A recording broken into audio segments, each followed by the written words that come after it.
কোটি টাকার জমি হাতাতে গিয়ে জাল নথি, 2 লক্ষ টাকায় বানানো সব কাগজ ফাঁস। নবদ্বীপে বিএলআরও দপ্তরে জাল নথি জমা দিয়ে মিউটেশন করানোর চেষ্টার অভিযোগে গ্রেফতার হলেন অসীম নাথ নামক এক ব্যক্তি।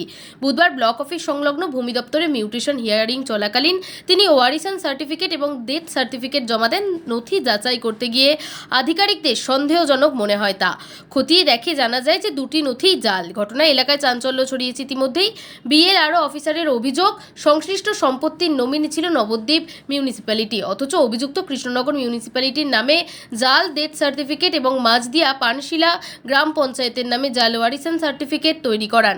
প্রায় 1 কোটি টাকার সম্পত্তি হাতানোর উদ্দেশ্যে এই চেষ্টা বলে প্রাথমিক অনুমান।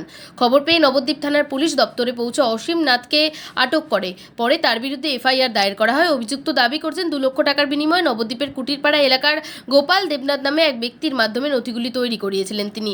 তবে ভূমি দপ্তরের কোনো কর্মী এই চক্রে যুক্ত নন বলেও তার দাবি।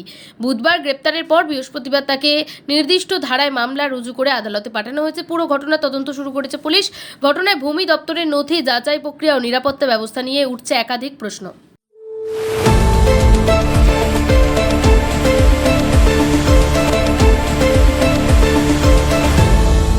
আপনারা দেখছেন এই বেলা বাংলা, শিরোনামে সবার আগে।